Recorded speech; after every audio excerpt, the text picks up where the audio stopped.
everyone. Welcome to Let's Talk About Skills, baby. I am your host, Kelly Ryan Bailey. This week, I'm joined by Kyra. You know what? That's the one question I didn't ask. Hold on, freeze. Start over. No, I'm like, did I pronounce it? It's Kyra. You're right. It's Kyra Assibey-Bonsu. You're good. Okay, Kyra. And is it, do you want me to say, wait, both last names? Assibey. Say the last one again. Bonsu. Yeah, perfect. Bonsu. Okay, Assibey-Bonsu. Yeah. Okay, let me just say it out loud again before we do this. Kyra Assibey-Bonsu. Good? Okay, awesome. My husband is, I'm going to start over in a second, but my husband is British. So like, I am so used to being corrected for like correct English pronunciation. Oh yeah. And I just want to say words a certain way that like a lot of words are not said that way anymore. Yeah. All right, let me do this again. Apologies. Okay. Hi, everyone. Welcome to Let's Talk About Skills, baby. I am your host, Kelly Ryan Bailey. This week, I'm joined by Kyra Assibey-Bonsu. I'm really hoping that I got that pronunciation correct, Kyra. We're so thrilled to have you here today. How are you? I'm good. How are you? And you were like 98% there. You're all good. That's okay. Awesome. It was so close. One day I'm going to get this down. So let me go ahead and introduce Kyra for everyone listening in today. After nearly 8 years of living abroad as a solo Black female in Argentina, Ghana, India, and Spain, Kyra believes storytelling provides everyone with the ability to empathize and understand the marginalized and unheard voices that are not commonly foregrounded in media, history books, and beyond. She currently has a great podcast about the stories of immigrants and immigrants from across the globe called No Country for Moving, which she uses as a teaching tool on panels about identity, oral storytelling, and podcasting techniques. She is also a board member of Blackspace, an organization that utilizes the Blackspace manifesto for neighborhood design strategy in Black and Brown communities for customized workshop training for schools like Syracuse University and Cornell University. So excited to jump in on this. And just because we just mentioned it, Kyra, I feel like I want to hear what this Blackspace manifesto is, if you don't mind. Sure, I'll definitely plug it because I'm super proud of it. It's a toolkit that we use for when we work with partners as well as with one another, and it's a way in which you are walking in empathy and being cognizant of the spaces that you occupy. If you're a planner, if you're an artist, if you're an architect, or just a regular Joe, it has 14 different principles, and those principles are things like cultivating wealth. Black joy and Black excellence, as well as things like create circles, not lines, which means that we work in a way in which we are inclusive in a more grounded circular structure, and less hierarchical. Then we also have, a few other principles that are incredibly impactful. And we give these panels and we have these discussions with city and state, local governments. We recently had, and also with startups as well, basically just using the toolkit and then actually using it or helping those people that we are talking to use it as a way to bolster their communication strategy when they're working on projects and campaigns. So it's exciting because it's picked up a lot in the past year, and we've noticed that there's just been this massive shift in how people are acting in the business world as well as in their day-to-day. So it's a completely very awesome organization. Now, is this only available in certain regions, or is this like available anywhere? It's available anywhere. Okay. Since now we're virtual, we're doing these. Right, I know. But additionally, we have affiliates in Indianapolis, Atlanta.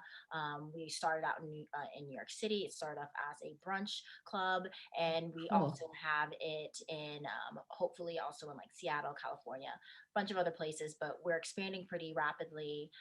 But yeah, so yeah, that is so cool. we've also like our board members have also given speeches in places like Rwanda and South Africa. So it's the aim will be global. That's what I feel. Yeah, that's so amazing. I absolutely love it. Well, let's take a step back for a minute because I want to hear more about your journey. It obviously sounds like you've had some really exciting adventures. So tell us a little bit about how, these travels and sort of like your journey and what led you to what you're doing today.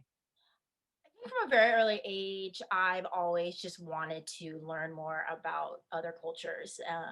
I had this neighbor who had this awesome map in her house, and she's no kids, her and her husband, and they would just travel everywhere. And then she put like little points on the map.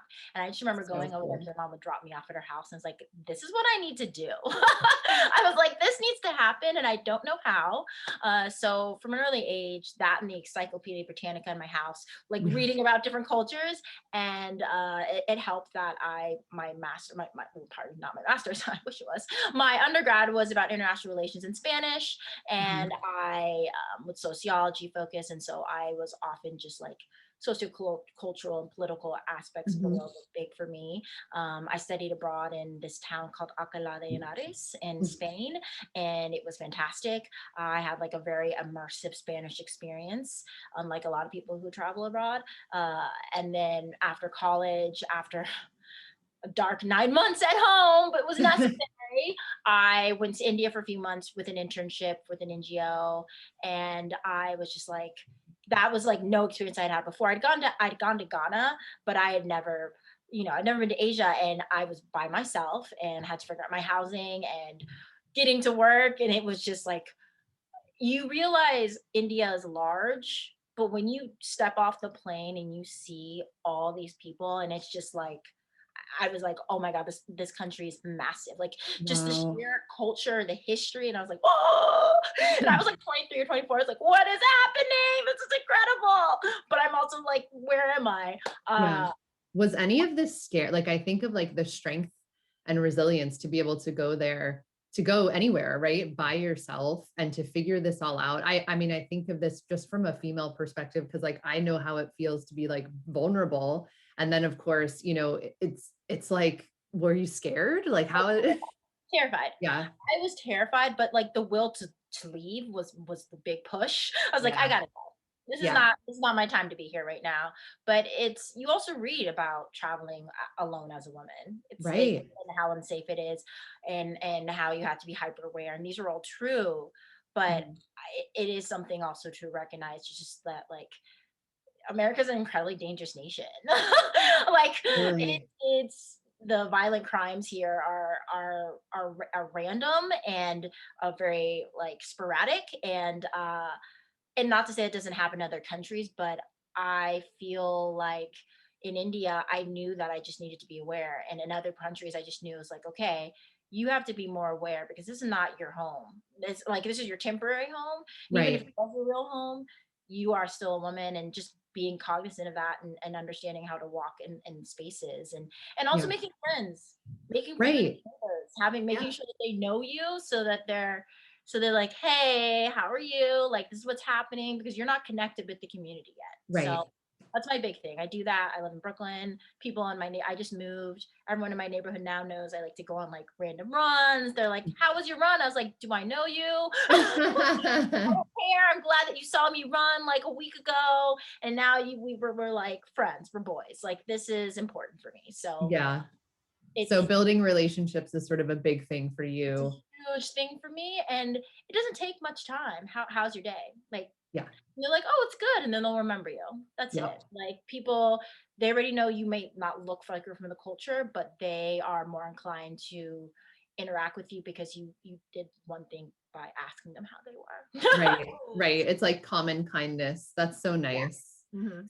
So you get to India, it's super big.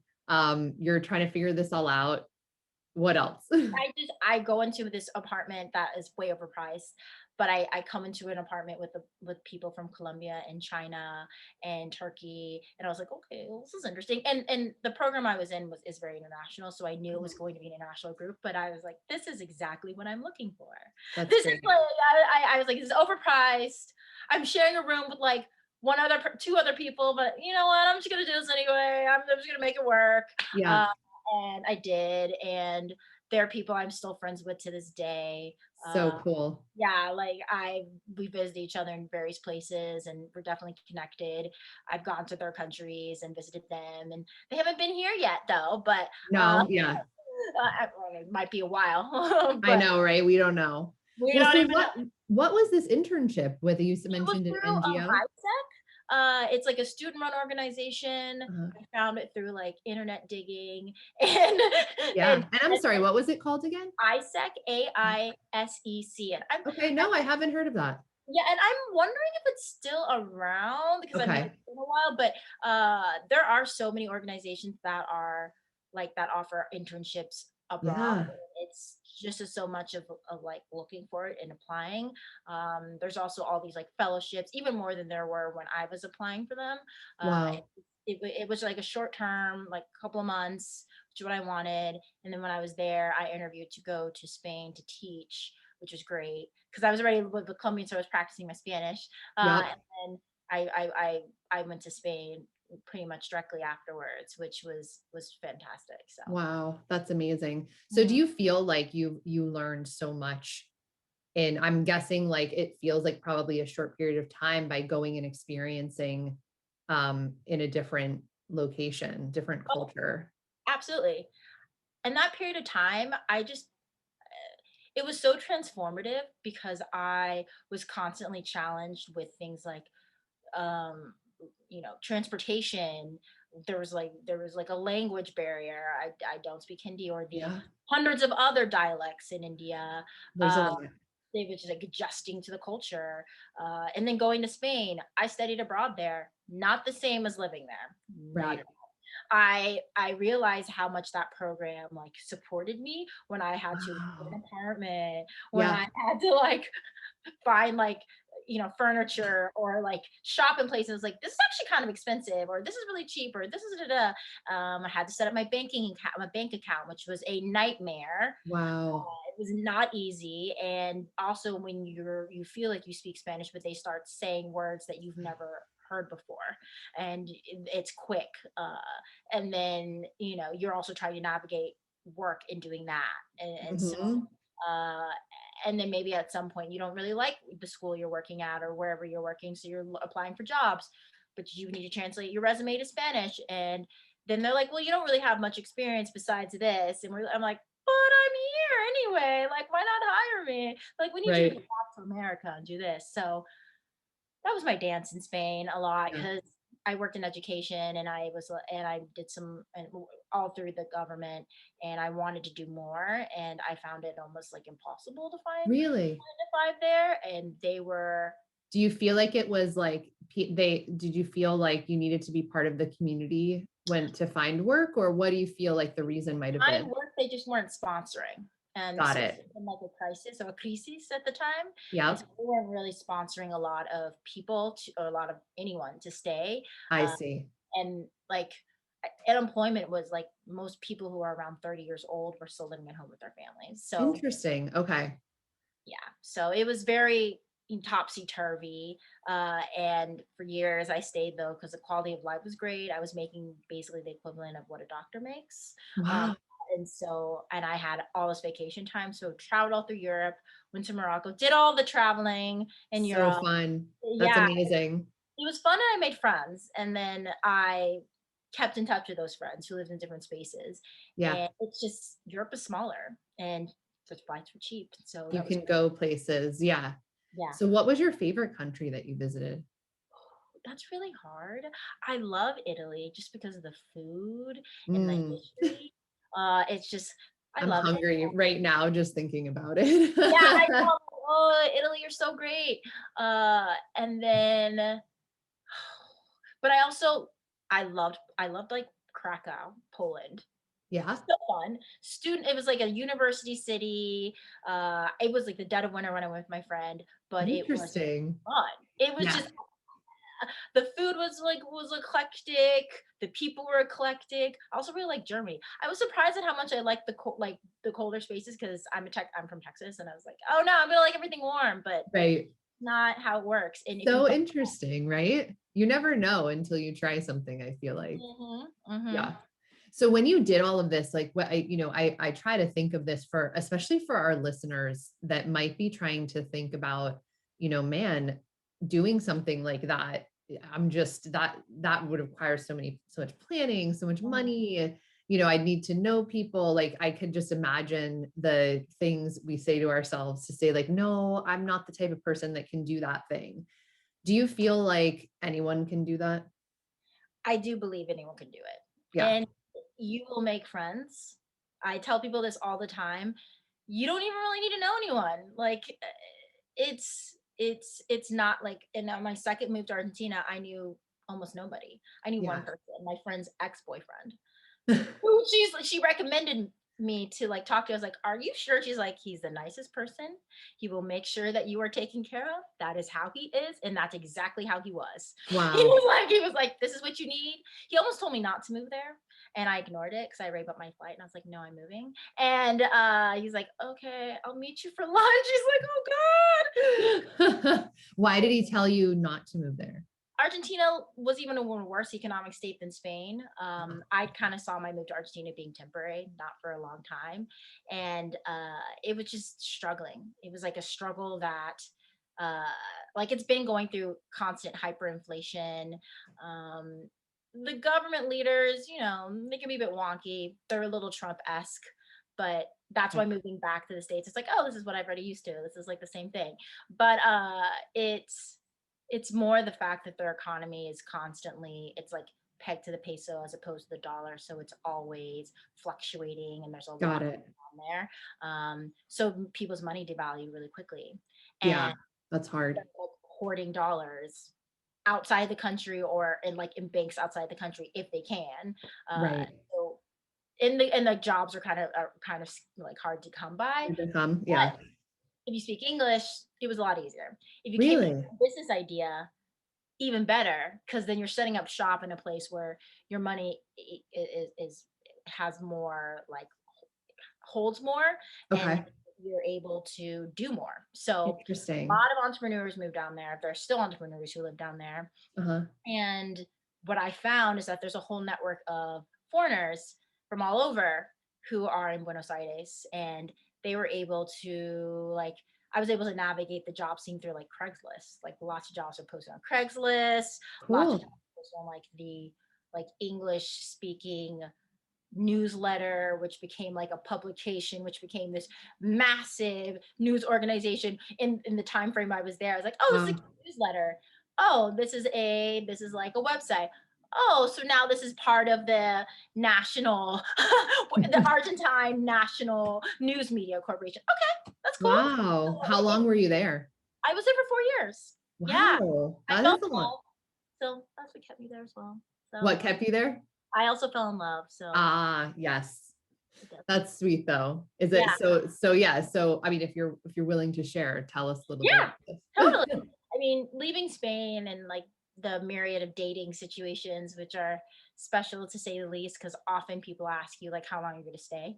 Right. And like, what's your game plan? And you're like, oh, I'm staying as long as I can. And I don't see why this is an issue. Looking back, like it's a huge issue. Why am I going to invest emotionally in you if you're not going to stay for like a long period of time? Uh, Right. so they're completely right. But at the time I was like, you're annoying me. Next. Well, I the reason I even asked this was because I was so curious to know the difference in, because from a culture perspective, right? Dating, I would assume is quite different outside of the US. So that's why I'm kind of leaning on this Oh, because we're talking about relationship building. And so I think it's oh, just curious to know, did you find that all these other countries were like very much like, we're not going to, unless I know what's happening, like I need to know if there's a future here. yes. Yeah. However, they are more likely to still date.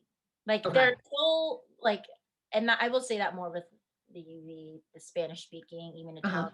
Like, yes, they're looking for longer term, but that doesn't mean they won't take you out on the town, and date you for a while and like have, but like the all the Yeah. things, and like the like upper echelon of dating in Spain was when your like casi novio, your novio, casi novio or novio, like almost boyfriend or boyfriend, would Got it. invite you to his like pueblo or his townhouse, like his Got house it. outside of the city with his family and his friends. Then you know you were Ah, that friends was with real. that. Okay. That's like the equivalent of like going to meet the parents. Oh, absolutely, absolutely. Their parents would somehow be in that area or their mix or they're like childhood friends from since they've had since they were two. Yeah. So that was big. But I I just noticed that like dating was a lot more carefree and easy, even if they're Mhm. like, oh well, we can still date. It just I don't I'm not going, it's not the type of thing where it's going to be as serious, but it would be serious as an American coming in because you're like, oh, this is like Yeah. I'm dating you, you know, Right. consecutively. This is so intense, but for them, it's very natural. Like it's how Interesting. they get to know one another, Yeah. and I like to bring that with me because I brought that with me because I just find that it doesn't need to be so like heavy-handed every time you're trying to Right. meet someone or like date. Just but it is nice to like spend time and like have a little conversation. It's Right. Get to know people. Yeah. yep. No, that's really fun. Mhm. So in Argentina, you fell in love. I fell in love, which obviously would happen after you've been there for 4 years. Met him on Tinder, which was also like, am I meeting somebody on Tinder right now? I did just vacation. I was feeling I was like, yes, I just came back from vacation in like northern Argentina with my roommates. I was like, I'm feeling great, and didn't really think of much of it. But as they say, love happens when you least expect it. Right. So that's what happened. I like didn't expect to fall in love with somebody who like had a kid, and like Uh-huh. not really my ideal, but he was very sweet and supportive and kind, and we dated for a while. He moved in lieu of us dating. He also was planning on moving back to Bariloche, which is southern part of Argentina, which is beautiful. Definitely recommend Mhm. going there. And also where I was coming back from when I met him was Salta, and that's Uh-huh. also a beautiful part of Argentina. Like that's the most like northernest part of Argentina and the most southern. And so Wow. I had gone to both, and like as we were dating, I did go down and visit him, and it was fantastic. It was beautiful, beautiful hiking, beautiful nature, really chill atmosphere. Um, has like a slight Germanic feel because you know Nazis Yeah. made it there at some point. So Okay. that element, but that's an element in all of Latin America and also a lot of Okay. but Interesting. it is one of the most beautiful places on the planet. Wow. I keep seeing it on my Google Photos. I'm like, oh, that's Bariloche. I'm like, oh, that's Bariloche again. I was like, Yeah. people are all they just keep popping up because it's very drastic, and the mountains. Wow. And it's really close to the Arctic, so yeah, or the Antarctic, so it's very cool. But yeah, we dated for a bit, and then as I was dating him, I started like an event slash organization called First Hand Buenos Aires, Uh-huh. and it was like a storytelling org. I needed something to do. I was working in like recruiting and talent recruitment, Uh-huh. as well as like, and before that, like more digital marketing. I was like, I need something that's like just me.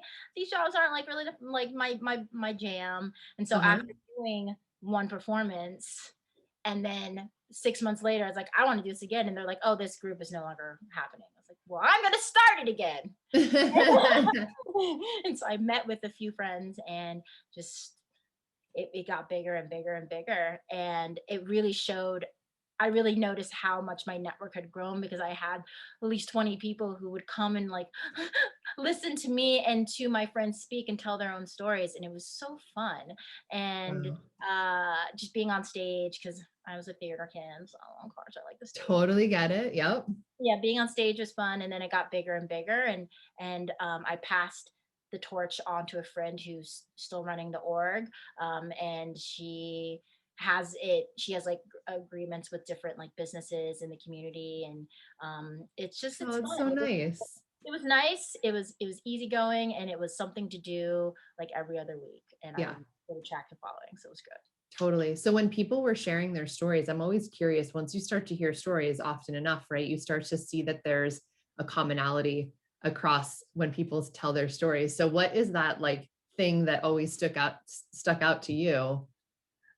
I would say like people who are awkward, and even the most like collected person is incredibly awkward and has a deeply uncomfortable awkward side that they hide or they don't want to share. So a lot of people would share that in their stories, and Mhm. it would make me laugh. I was like, "You seem really put together." They're like, "And this happened, and this," and I was like, "Wow, you're put together." And then the other aspect would just be those incredibly, not even the awkward as like part, but the like the myriad of health issues, Mm, the like a lot of things with a lot of stuff that has to do um with like identity or relationships. One friend got up on stage and she told a story about like getting engaged and then realizing she like didn't want to marry him, and they yeah. were like weeks from their wedding, and Wow. she's like, this can't happen. I was like, how did you remove yourself from that? Because everyone's probably telling you you have cold feet and you're like, Right. this is not right. Right. All your relatives are probably coming. Everyone's like building it up. It was, and also she's Mexican. He was a childhood friend. So So it was like a big deal. Yeah. huge, and it takes so much courage. And a Yes. lot of people don't like, they don't tell their stories of courage. They like they kind of put it down deep. But she met someone else, she fell in love again, and Wow. built her life with him. And so she was talking about that change, and she's like, I know I made the right decision because it feels different with this person. I feel like this would And feel, she shared this like vulnerable, was it improv style? it was improv style. We would have like a workshop before and like give it, Sure. But like, yeah, start to think of things. But no, I love that because, it's interesting. It just reminds me, I think what we do with our podcast is absolutely. actually a similar style, right? Because it's this storytelling. But, for me, the lens, when I look into the storytelling, you tell me that. And I think in my mind, I think this is like goes to show that every person is unique and every person has these challenges that they overcome. And I think of them as these life skills that people build along the way. And that's just like my lens. And then your lens into that same thing is slightly different. But I just find it so fascinating that it always comes down to kind of the messy part of Yeah. life and not like the pretty things you see from the outside. No, and what people want to hear are the messy parts. They don't want to Yeah. hear that everything's perfect, as we were talking about before, like perfect audio, perfect It's everything. not. No, they want real, they want gritty, they want honest. I actually just interviewed someone and I re-interviewed him because I just felt like like I was like, oh, this sounds a little weird, and I feel like I was talking too much. And then I interviewed again, and I was super professional and very, and he goes, I like the other one more. Isn't that so funny? I know, right? I'm like, it goes to show that people just want, it's just like authenticity. And doesn't it feel better too when you can like bring your full self? Like that's the thing is like, I think, and that's why I sort of decided on this topic, because it's like my work, but also because when you find that mix, like what people call that like ikigai, right? Where it's like all of the things just fit together. And there's like that level of happiness is just, you see so many people that don't have that. It's life is too short. Life is too short to be pretending and posturing. I learned that. I think we all learned that this year. I just, Oh yeah. yeah, it's not worth it. And I found that through the organization, and then I found that even more coming to New York, trying to fit into a Yeah. mold that wasn't really right for me, and trying various jobs and spaces. Yeah. On Well, tell us about that. Like what led Yeah. you to New York and like tell us about these like trying on different things. Yeah. Oh, yes. I feel like I've had a career trying on different things, but I'm happy for it because it's given me a lot of various skills. So, Exactly. relationship building being one of them, cross-cultural communication being another, Yeah. and ability to adapt being another. From Argentina, I felt at the end like I was like, I don't know what else I want to do here career-wise, and I was kind of at a place of like transition, and so Yep.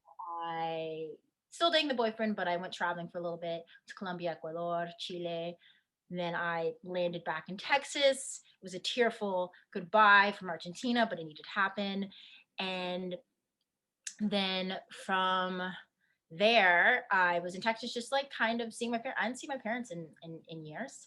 And Yeah. so I was chilling with them for a bit. Texas was good to be there for a bit, but I knew it was not my end game. And Mhm. so from Texas, I went to New York. I'm very lucky. My sister has lived in New York and like New York City for 20 plus years. Oh, So wow. That's great. So you knew yeah, someone. Yep. yeah, I had a place to crash, and she was more than happy to, her and her husband were more than happy to have me, which impressive in their 1 bedroom apartment. They now have like a 2 bedroom, but like, yeah, I just, when I think about it, I'm like, wow, you really, and she was working a job she didn't like, and like, and it's just, I now realize what that's like when you are, and I had Oh, roommates in like my last job, and like, I had a friend staying with me at one point, and it was just a lot. It was just yep. like emotionally a lot. So I Yep. was thanking her a lot about that before, but I landed in her apartment.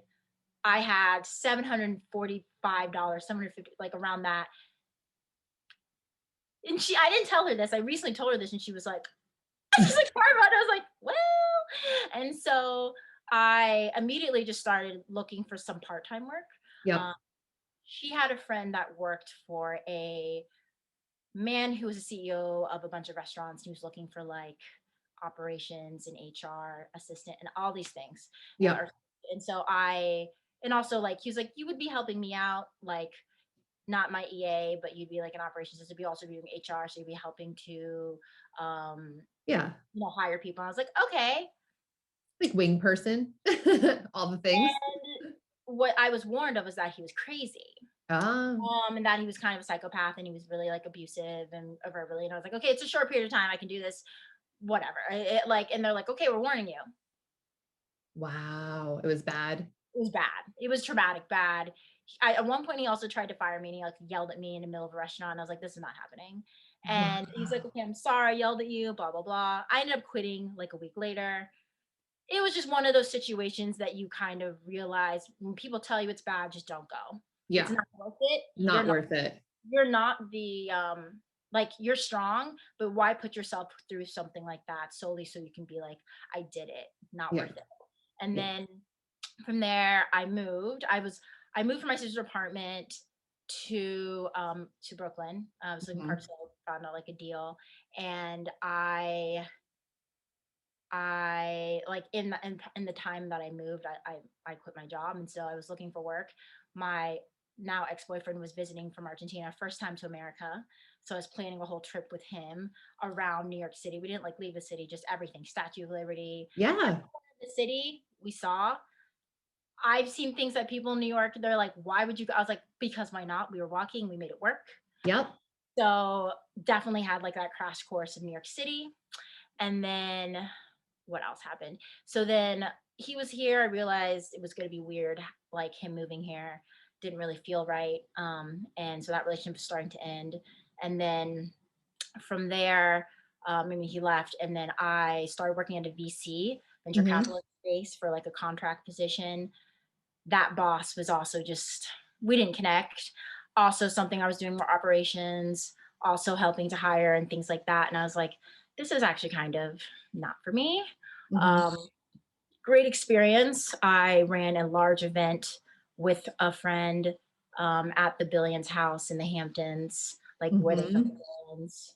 Yep. Lots of CMOs were there. I learned about planning a large scale event, and it was good. Like, I learned a lot from that. And just, but what I did also learn was the fact that, like, whew, I learned that, like, ooh, I'm getting a little lightheaded. Hold on one second. Can we Yep. pause for 1 Yeah. second? Take your time. Okay.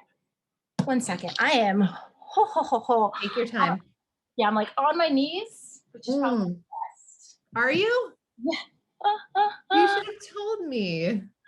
Yeah. Hold on 1 sec. Take your time. You want to go get water and stuff? Yeah. Yeah. Go ahead.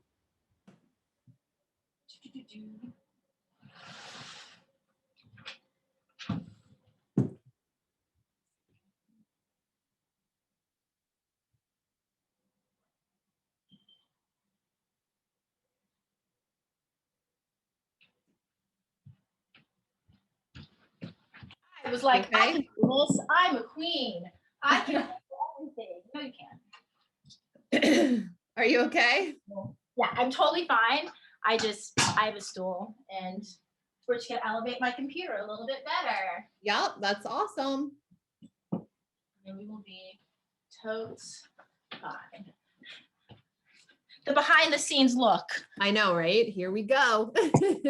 You've seen, like, I do a lot of work with working mothers, and especially in the time of COVID. And I'm sure you've seen some of those pictures where like the husband took a picture of like she was doing like a CNN or whatever, right? And she had like everything propped up and she was like sitting on a kid's chair. Yep. Do you remember that one? Yes.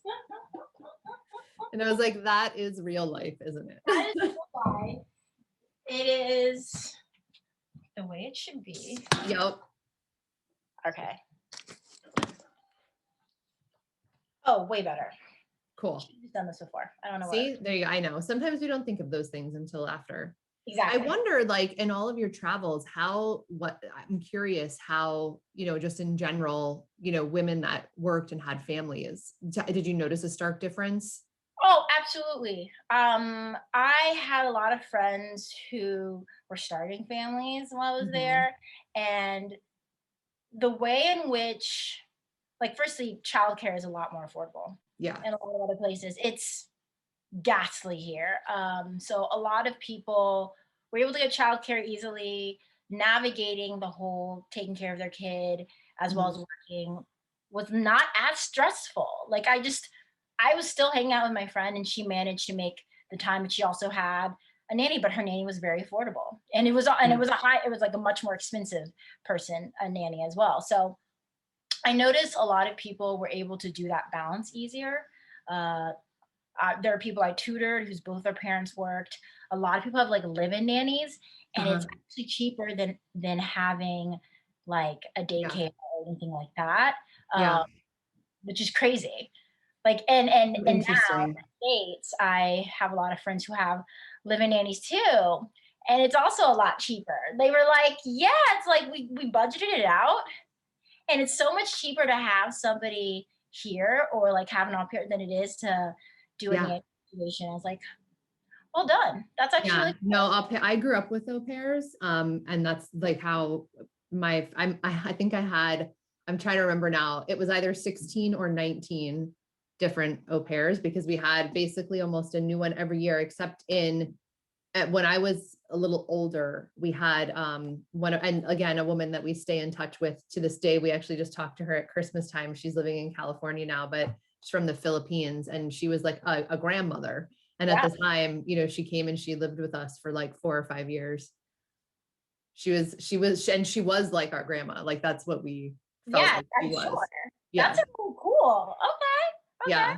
But no, I agree. Like that's at least like somewhat more affordable, but it's hard. It's then you have someone in your house. That's the thing. And that is hard. It depends on what the living situation is, right? Like unfortunately, I'm not in a home where we would have space for someone to stay. So it wasn't an option for me, but it would have been amazing if it was, Absolutely. Because it definitely, it makes a lot of things easier. I also just noticed it was like flexible. Like businesses made it flexible for people to leave and pick up their kids. There wasn't like, there's a work-life balance. That was one thing that I loved, was that World Cup was on in Argentina, everything stopped. True. Stopped. The world stopped, work stopped. It's like, we have clients in New York. They're like, no, it's so amazing. Did you feel like I wonder too, like even beyond that, because that's like cultural, like that even happens in where my husband's, like I mentioned, he's from London. So totally happens like in so many places in Europe, right? Or like around the world. But even besides that, did you feel like work was just different? Because I feel like, and I think that happens in our country too, like the Northeast tends to be a very like type A personality working environment. Whereas, down South, they're a little bit more relaxed about like, well, it's 5, we're going to go home now.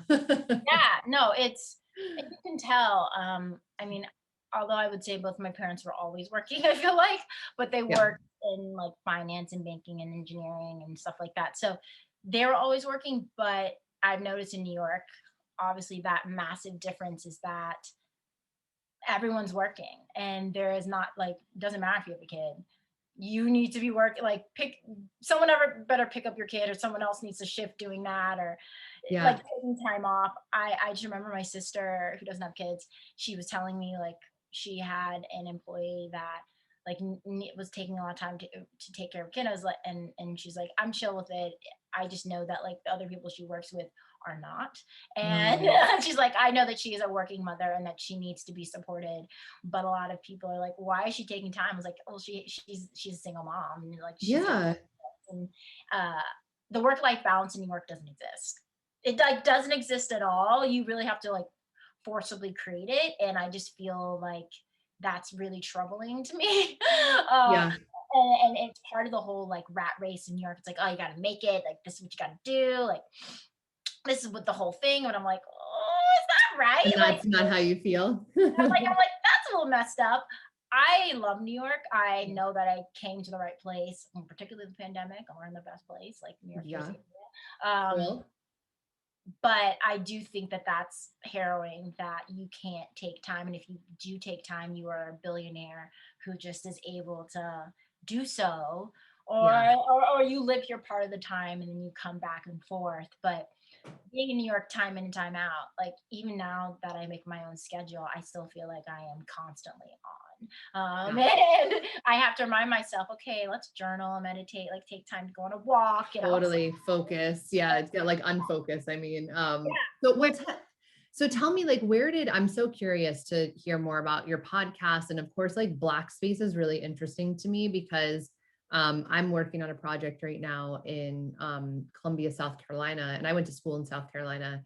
And it's just really fascinating. I think in general, a lot of regions are trying to figure out, how to support what I would say, referencing like vulnerable populations, anyone that's in a situation that's like on unemployment, needs help, feel left out in some way. And I find in doing some of the interviews that we have with these regions, a lot of times it's that the right people are not having the right conversations, and they're struggling bridging the gap, like culture. I mean, even though they live in the same area, right? But like a culture gap depending on what you look like. And I just find what you described earlier with the manifesto, I was like, man, this is really fascinating. I really would love if you don't mind sharing a little bit more, yeah, no, because totally. It's as we said, we do panels with various types of groups, like businesses as well as state and local governments. But um, this manifesto is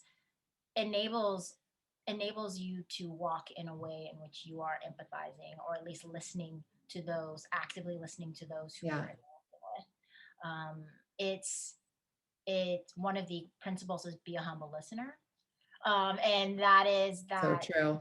yeah, just you actively listen, but also like you don't listen to respond, you listen to actually listen to Right. understand. Some people, what I want to actually touch on this a moment, because this is a really an actual important skill to consider, is that a lot of times when people are talking to you, you tend to think about what you want to say. It's just Yep. very natural to do.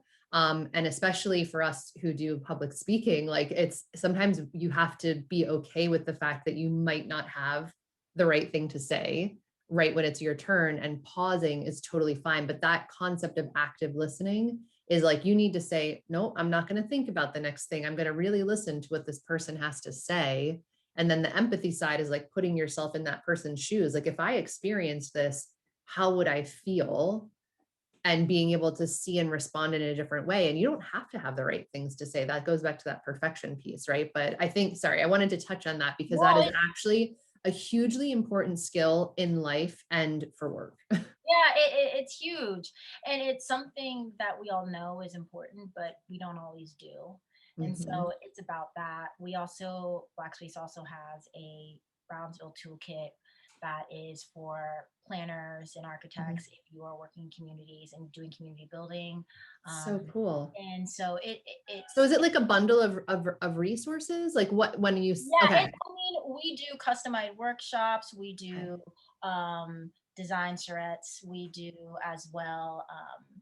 We do like panel discussions just about being like, what impact or what way in which you can work in equity and inclusion in a Yeah. way of like spaces. I don't want to call it equity inclusion because I think what we're doing is different. I think we Yeah. are talking about equity and we are talking about inclusion, but in a much more impactful way. Yeah. Who is trying to get to me? I do not know. That's all right. But It's all real life right now. and so it's one of those situations where I it's one of those organizations that it, we're doing so much in the community. We also do like neighborhood strategy studies. We also Yeah. do urbanist experiences like brunches and also like get-togethers, and where we do activities and ways in which you can like open the doors to communication. I think Talk. that's such a fantastic, like, I really do. I think it's so great. Would you consider, I'm trying to like, I create pictures in my mind when people tell me things. So I'm like, I'm trying to picture or create this picture. Would you call it like training? Yeah, Okay. I would call Okay. it workshop training. I would Okay. call it, yeah, I would also just call it their like urban experiences or just like discussions and trainings Yeah. themselves. And yeah. Okay. Okay. That's great because I actually feel like that, and I'm so glad you shared this because besides the project that I'm working on, which is like one small piece, so many people are trying to work on these types of projects, and I think it's just to know that there's this type of resource out there. And so, is the website blackspace.com Yep. or Yeah. okay, Exactly. cool. So yeah, so tell us about your podcast. Okay. So my podcast, No Country for Moving, also is about immigrants and immigrants. So immigrants with an I and E. It is also about marginalized communities. It's about unheard stories. It's about elevating those stories because I'm passionate about that. I love having conversations and learning about people and their cultures and backgrounds and what brought them.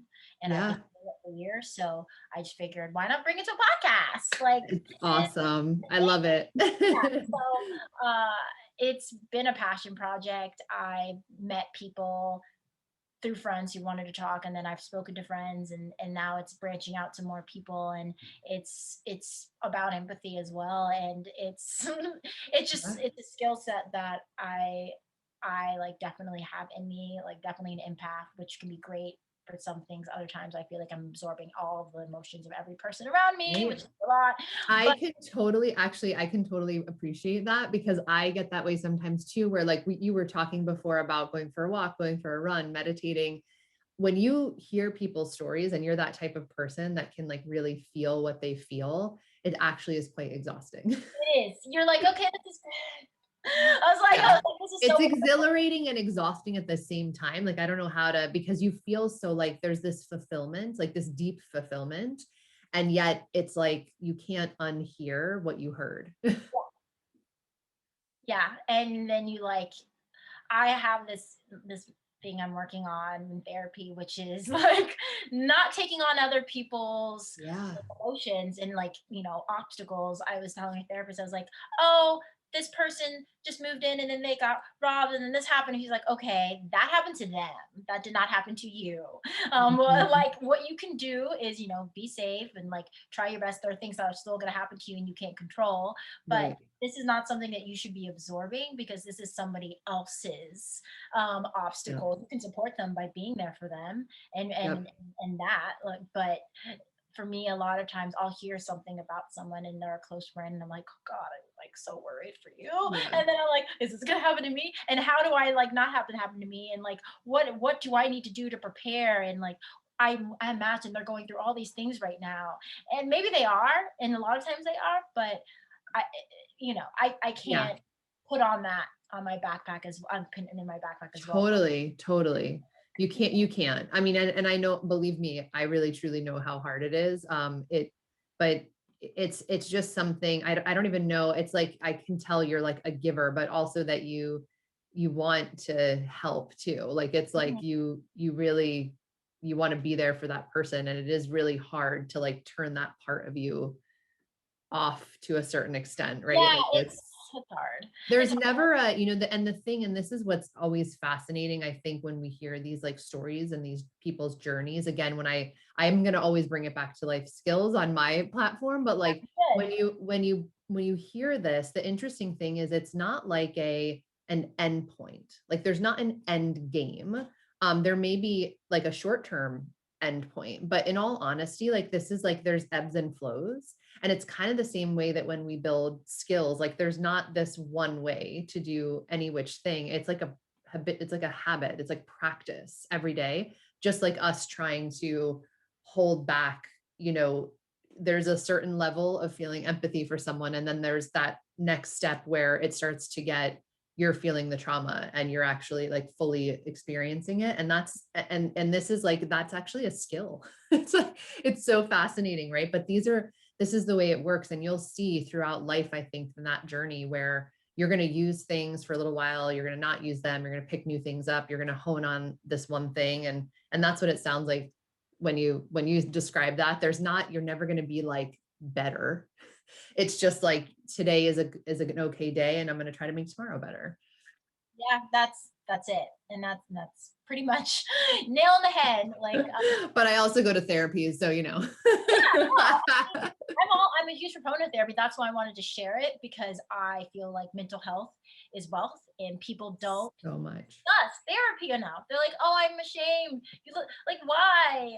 Why are you ashamed of sharing your emotions and thoughts with someone who's a trained professional there to support you? I don't understand.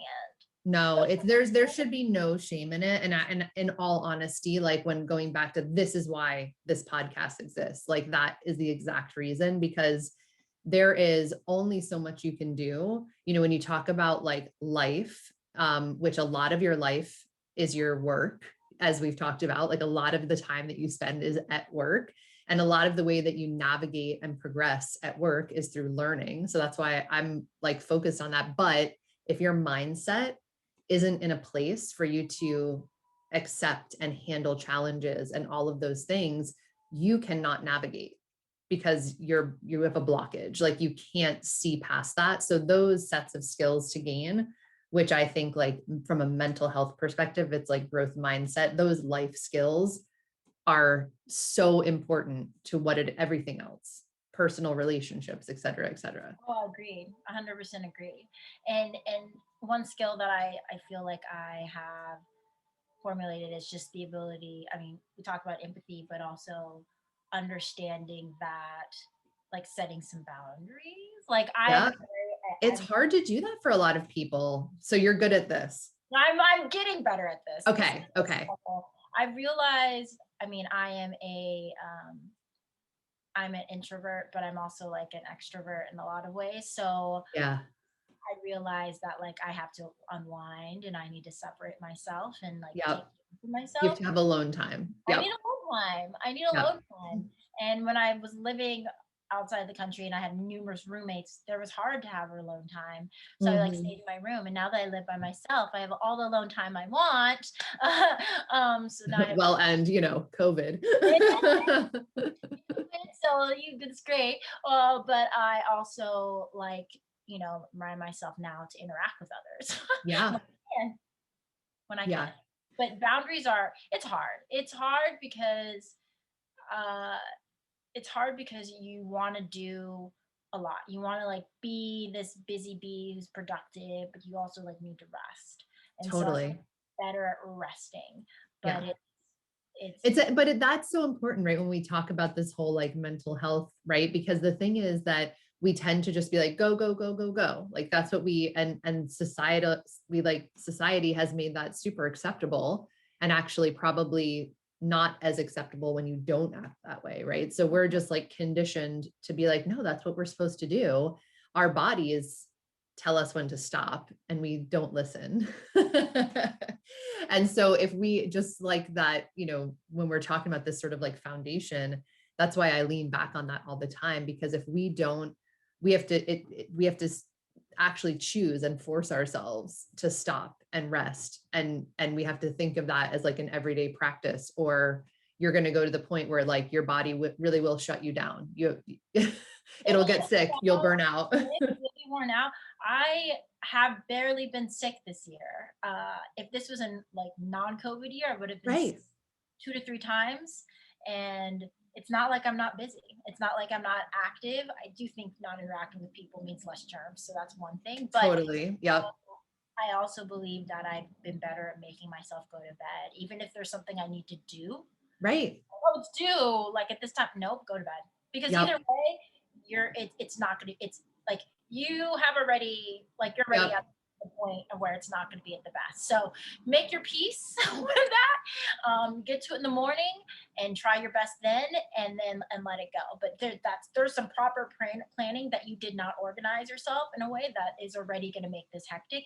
And now you're going to lose Mhm. sleep. And now for the next 2 days you're going to be off, and you have Yeah. other things to do. So bigger picture. Totally bigger picture. I love that thought process. Well, we're coming close to the end of our time here. And I wanted to just give you a moment. I know, open-ended questions tend to be a little, I feel like you can handle it though, knowing your improv background. So I just want to give you some space to share. Is there anything else you'd like to share with the audience about your work, things that you've learned over time? I think my big thing is right now I've leaned into, as I said, like No Country for Moving, and also sharing the stories of others. I'm all about amplifying, and I do think it's incredibly crucial that we walk in a world with an empathetic eye, and that we are more cognizant of the struggles of those that we don't typically see, and in those communities that are often put to the side, particularly Black and Brown, and so and the immigrant, and so I just having these conversations and talking about mental health, which is a struggle in the Black community because it's stigmatized, having conversation about travel, which is not often, like I did not see a lot of Black women traveling, and it's not because we can't travel. There's economic disparities, there's struggles, there's other cultural and systemic oppression and racism that makes it difficult. So I know my life is one that is much more privileged, one that I worked hard for and saved and made it happen. But I do like whether it is you can travel physically, traveling in your mind through books, through stories, through audio stories, through conversations, So like true. are important. Everyone's like glorifying the whole like I went to this place and but a lot of people won't be able to do that. But you can go, you can travel to those places by movies, by audiobooks, by reading, by even like Zoom meetups. Like there's so many travel and broaden your mind, and that's one thing. As we're moving into a space of like more digital world, like I hope that everyone is also still making an effort to really like broaden their mind in a way that will lead to a better society. I mean, I sound idealistic, but that's the goal with everything I do, leave a place better than what it was before. And I see good things. This country's been through the ringer. And I just believe that it was for a reason, and it has to get better. Like everything has to get better in some way, but we have to make it better. Right. Like these conversations, this is like a step in the direction of making it better. Like we have the power to do so. So I hope that everyone believes that, and that is my message. Thank you. That is so wonderful for you to share. I have really enjoyed this. Like, I'm sure that we're going to continue, but I know the time for this particular podcast is coming to an end. I just want to let everyone know where to find Kyra. She's available on LinkedIn, Instagram, Facebook, or Twitter, and her podcast, No Country for Moving, is available on iTunes and Spotify. And if you'd like to follow with some updates, it is also on Instagram. Definitely listen in, because I'm telling you, like, it is really heartwarming stories, and truly like sharing these, people. I really think sharing stories from every walk of life is so important. And most people have, although not everyone always has internet, it turns out most people have cell phones, surprisingly enough. So free access to podcasts is potentially available. So hopefully that helps. But again, thank you